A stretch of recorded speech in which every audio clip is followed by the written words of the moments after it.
Hello， 大家好，我是 J， 我是 KK。今天我们继续聊聊厄瓜多移民的这个话题，但就从另外一个角度去谈谈黑暗的那一面。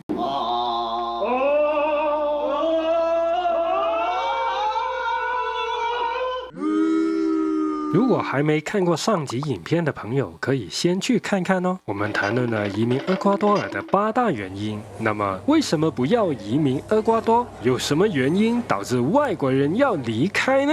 第一个原因，治安问题。近年，厄瓜多的犯罪率有明显上升的趋势，导致治安状况越来越差。犯罪类型主要有暴力犯罪以及黑帮贩毒。在网上经常流传街头犯罪影片，有团伙抢劫、飞车抢劫，甚至持枪抢劫，都时有发生。这在瓜亚基尔尤其严重，网络上很多人称它为最危险的城市，并且警告大家千万不要去啊！我们也去过瓜亚基尔，刚到的时候看到市区范围都很多警察和警卫，白天走在街道上，主要的旅游景点都感觉很安全。但回头想想，如果是没有了这些警卫，治安情况会怎么样呢？还有近年越来越严重的贩毒问题，得益于邻国持续打击黑帮，贩毒集团正在走向厄瓜多。他们在边境种植毒品原材料，然后运输到厄瓜多进行加工，包装好，再通过厄瓜多尔的港口把毒品运往全世界。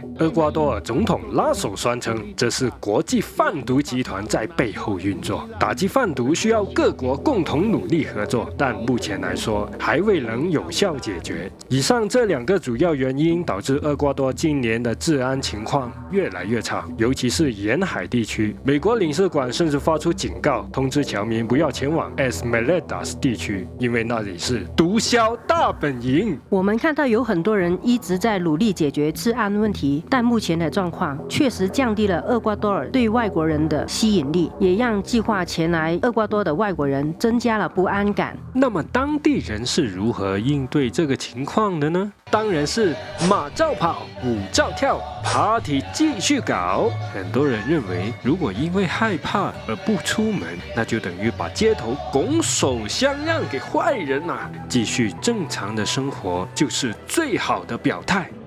第2个原因，政治动荡。厄瓜多尔的政治环境在过去几年有快速变化，开始变得不那么稳定。最明显看到就是在议会里有激烈的斗争，这导致政府执政效率非常低。在另一方面，有人怀疑有些人和黑帮是有勾结的，制造治安问题和贩毒问题来向总统施压。这股政治风暴一直在持续，甚至发展到启动弹劾总统的程序。2023年5月，时任厄瓜多总统拉索宣布动用宪法第148条，俗称死亡十字架，来解散本届议会，并启动总统和议会选举。这个决定导致政治情况更加复杂。在8月20号投票日之前的1个礼拜，总统候选人 Fernando 在竞选活动期间，众目睽睽之下被枪杀。这个事件震撼世界，更让厄瓜多尔的前程蒙上阴影。直到10月15号，厄瓜多顺利完成了这次总统选举。35岁的 Daniel Noboa 当选，成为有史以来最年轻的厄瓜多尔总统，也可能是世界上目前最靓仔的国家领导人。这回的政治风暴总算告一段落，但并不代表斗争就此结束。让我们继续留意后续发展。基于以上的变化，有些外国人就会选择离开厄瓜多去其他地方生活。这次的政治风暴把很多问题直接摆到台面上，厄瓜多人也表现出解决问题的决心，希望接下来会向好的那方面发展吧。第3个原因，多变的气候环境。厄瓜多高山地区的气候昼夜温差通常是非常大，在赤道国没有明显的四季变化，温度经常是10到20度左右，真的是相当稳定啊。但同时，晴天、多云甚至雨天都是飘忽不定。就看看当时天空的云层厚度啦，还有海拔的因素。基多、昆卡这2座城市都很受欢迎，但都位于高海拔地方，这可能让一些人感到难以适应。这里经常需要面对很高的紫外线，在太阳下15到20分钟内就可能变成树一烧，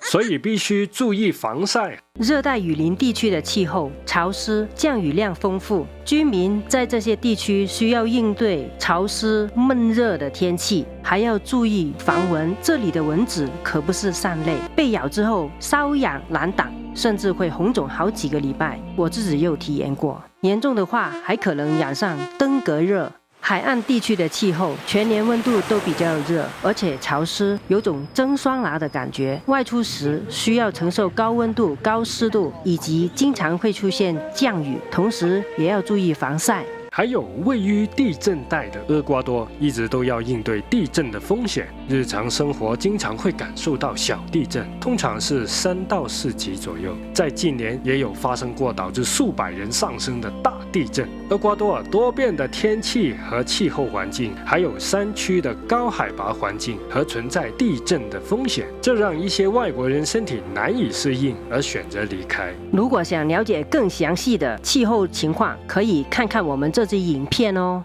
第4个原因，城市的空气污染和噪音。在厄瓜多的城市中，空气污染主要来源交通排放，尤其是公共汽车的尾气。我并不是说每辆车都会排放黑烟，但马路上经常会闻到有汽油味。刚刚来到昆卡的时候，我都很不习惯这种汽油味，走在街上真的有种想吐的感觉。后来外出散步的时候，尽量避开主干道，这样才感觉好一点。还有交通噪音的问题，这些主要来源于机车爱好者喜欢改装，把排气管加粗加大，开起来马达声非常巨大，而且是那种让我感觉很窒息的低音频率。夸张点说，爬到山顶上我都能听得见。另外，每逢周末假期，大家都必须要轻松一下，在这个时候，可能整条街都会充满各种大喇叭播放的美妙音乐。如果你的邻居也是个派对高手的，即使在深夜，你可能也要在睡梦中起来跳舞啊！还有邻居们那只可爱的小狗狗，它们能是歌王歌后，是可以唱歌唱通宵的呢。独唱可以，合唱也可以，所以附近经常听到有狗叫，这很平常，不用惊讶。如果周围有停车场的话，那些灵敏的汽车防盗器还会在半夜提醒你上厕所。无论是空气污染还是噪音的问题，都很难短时间内解决。有些外国人就是因为邻居经常开 party， 或者隔壁开了一个新的 disco， 这种情况就只好自己搬走咯。于是有人总结，想要避开这些噪音的烦恼，选择房屋的位置是有一门大学问。如果大家对在厄瓜多尔租房的这个话题感兴趣，记得在下面留言告诉我们哦。第5个原因，文化差异。厄瓜多拥有独特的文化和风俗，对于新来的外国人来说，可能需要一段时间来适应和理解当地的文化差异。对于时间的观念，说好9点钟开门的面包店，可能要10点才开，等到开了也不一定有面包卖，因为还在制作中。这是我亲身体验。提前约好出租屋房东3点看房子，我们去到门前之后，可以找不到人，打电话没人听，发信息没回复，敲门没人在，也是我亲身体验。所以我学会了灵活应对，学会慢生活态度，更加深刻理解 mañana 真正意义。这个词语的翻译是明天，表达的意思可能是有空再说。第6个原因，就业难和经济发展慢。我们有了解到有一些外国人是能够成功在厄瓜多尔找到工作，并生活得不错的样子。但对于大部分出来报道的人，想要找到一份工作并不是件容易的事情。厄瓜多目前人均 GDP 是5600美元，算不上发达国家。这里没有广阔的就业市场，薪资水平还算比较低。目前法定最低工资每月月$450，很多人的薪水都是这个水平。在厄瓜多旅行的时候，我问当地人这样的收入如何生活呢？我经常得到的答案就是 No say， 我不知道。虽然近年政府采取措施来吸引外国资本投资，但很多人依然会有所顾虑，因为目前的资金离境税仍然高达3.5%，还有进口汽车实行的高关税政策，让很多汽车售价几乎增加100%，让我感到不可思议。这样大家使用的汽车款式都停留在很多年之前，也让汽车行业的发展很缓慢。街上也经常见到祖传古董车，可能因为买新车实在是太贵了吧。日用品、家庭电器、数码产品这些东西的关税都要12%进口税，这也让商品的价格卖得比较贵。有考虑来厄瓜多尔移民的朋友，一定要规划好财务方面的事情哦。想了解更多厄瓜多的生活成本，可以看看这支影片哦。第7个原因，语言障碍。语言障碍已被证明对很多外国人来说是一个挑战。虽然当地是使用以英语为拉丁语系的西班牙语作为官方语言，但当地大部分人的英语都很一般，使得外国人难以有效的沟通和融入。这就是说，如果是你不懂西班牙语，想要寻找合适的工作会变得困难。因此，很多外国人来到厄瓜多之后，都是选择自己创业做生意，而不是找工作。但就算这样，也可能与合作伙伴、供应商打交道时出现沟通上的误会，导致事情受阻。同样的困难也会在生活中出现，语言障碍会让出行、购物、医院看病、各种行政手续都增加了一定的难度。所以，想要移民厄瓜多的朋友必须学会一些西班牙语。但重新开始学习一门新的语言，又谈何容易呢？单单这一点就会让一些外国人选择离开，前往其他地方生活。第8个原因，基础设施相对落后。先讲讲能源供应方面，厄瓜多没有核能发电，电力供应主要依靠水力发电、再生能源，水源供应也是依靠流经城市附近的河流来供应。因此，很多地区因为季节的变化，可能会出现短暂供电、供水短缺的问题。